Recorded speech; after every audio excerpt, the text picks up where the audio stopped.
Today we have Manish Sonthalia from Motilal Oswal Asset Management, and I mean, a lot has been spoken about it since yesterday afternoon right through the night, and today morning starting almost 7 o'clock, all day we have been talking about it. What's your take on it? How was it handled? Absolutely probably no way to justify what happened. First of all, your views, how it was handled, and how the markets reacted to it today, just about 2.5% lower. And the situation could definitely be could have been handled much better. I think first a clarity on what the pricing should have been. There was no justification for a premium to the market price, so I think it could have been at best at the market price on which the auction, the date on which it was announced. And secondly, the way the auction was handled, all ending in one day. So all these things could have been handled definitely much better. But having said that, I think from a medium to long term point of view, there is definite value in ONGC stock, even at the price at which the offer was made at 290 rupees at the floor price. But I think clarity on subsidy issues, should have been made. And it's time immemorial that we are waiting for clarity on subsidy issues. So I think these two issues could have been addressed before the auction could have been made.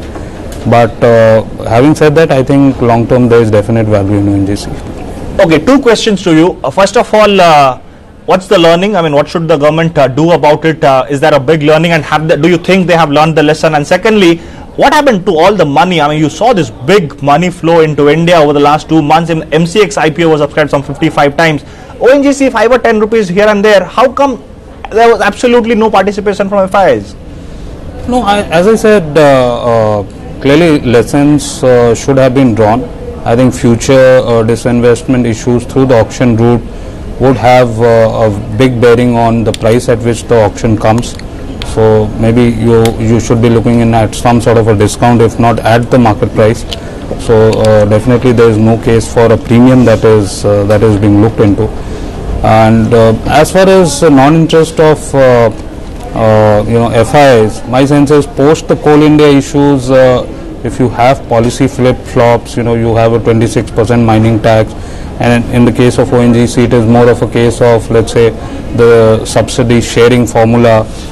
That's the main thing, because even though crude prices go up, ONGC actually stands to lose, and that's the most important thing. Hopefully beyond ONGC you would not have these issues, because in any case the oil marketing companies are not being looked into for a disinvestment. So I think more than anything else, it should be the policy clarity on the companies for which we are coming out with an issue, and the pricing. Manish, what's your view on the broader markets as such? This week was a bit of a lull. You had big violent moves earlier on. This week pales quite significantly in front of that. Going into next week, we'll react to the UP election results. What's your take, and what are you betting on? Yeah, UP election results are important, but I think more important than that is the budget. I think I would tend to give the benefit of doubt to the government at this stage, because if they don't do things which are required to be done, probably they will never do it.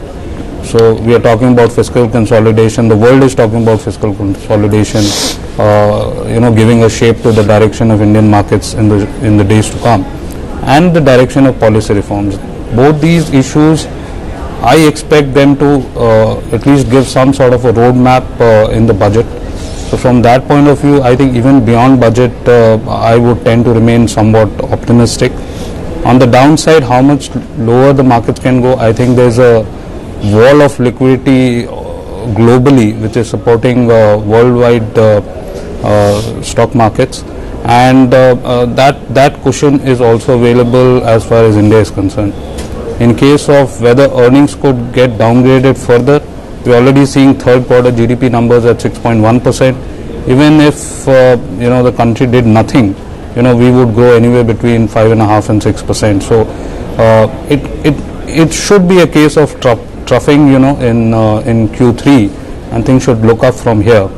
And maybe interest rate cuts won't happen just yet, because there's a overhang of higher commodity prices, high oil prices, which could have a bearing on inflation. But I think at least even if the numbers are maintained, because what we are seeing is that sell-side analysts are projecting more of a bear case scenario. Leave aside a base case scenario or even a bull case scenario. I think there is room for positive surprise both on the earnings front and as far as the roadmap for fiscal consolidation and policy direction. So if I say that your broader view is that big bottom is in place both for the larger economy and the stock markets, and the only way the markets can go on from here on is the way up. I mean, there might be a bit of correction here and there, but we are not revisiting the December lows again. Yeah, absolutely. I fully subscribe. Manish, one stock which has really got hammered over the last 2 days is DLF. Big cut even today, and Verita came out, a research house based out of Canada. They came out with a very hard-hitting report. First of all, have you read the report, and what do you make of it? The management is saying it's just a dirty mischief. See, I have just read the summary report of that investment house, but I don't think from the summary report you can actually come out with anything that is not known. So the whole point is the company came out with a public issue at 525. All these issues regarding related party transactions, etc., have been there. So there is nothing new which has come. So it's a personal opinion of that particular investment house, on which I have no comments to make. What we as analysts rely on is audited figures. These are audited numbers based on balance sheets and P&L accounts, and we rely on those facts and figures. The facts and figures suggest that the book value of the company as on 31st of December stands at 150 rupees. Now, given the land bank of the company, if the debt problem goes away, then that's an invincible moat that the company has. The rich legacy land which it has, plus its expertise in construction. I mean, I really don't believe that they don't have any execution capabilities, etc. You have the whole Gurgaon to see what execution they have done or not done. So I think the company is saddled with problems of debt. They have already made the intentions clear that they are going to reduce debt to the extent of 6,000 to 7,000 crores. The liquidity situation in the country, it's tight. So these are large ticket sales. So these things do take time, but that doesn't take away the value from those properties. So you look at the Bombay property, etc. These are valuable parcels of land, and once liquidity situation improves and they are able to reduce the debt, I think a big moat is created around this company, and perhaps the stock. Okay, Manish, quickly. So at 200 rupees, you are comfortable buying DLF? Yeah, I see tremendous value in the stock. We don't have it in our portfolios yet, but we could be seriously looking at it. Manish, same thing to you. What are you buying right now? Where do you think that there might be some weakness and you'll stay away?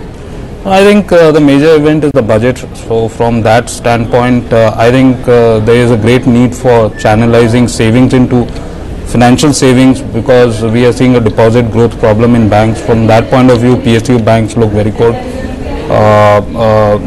Again, if you have to solve the inflation problem, you have to create capacity. So from that point of view, infrastructure and capital goods look the best. Valuations are very reasonable. It's no point having over exposure into defensive sectors. And I would even want to venture out and look at real estate, because they may be trading at distress case valuations at 1 book or below. Yes, there are issues, but I think the country genuinely needs housing, and from that standpoint, and maybe from the budget standpoint, if you have deductions increased deductions on principal repayments as well as interest component, this could be one sector which could give some fabulous returns. So I would be looking even at real estate. Okay, Manish, that's probably something that not a lot of people are still bullish on. I mean, you are getting these big moves, but you never know how long they last.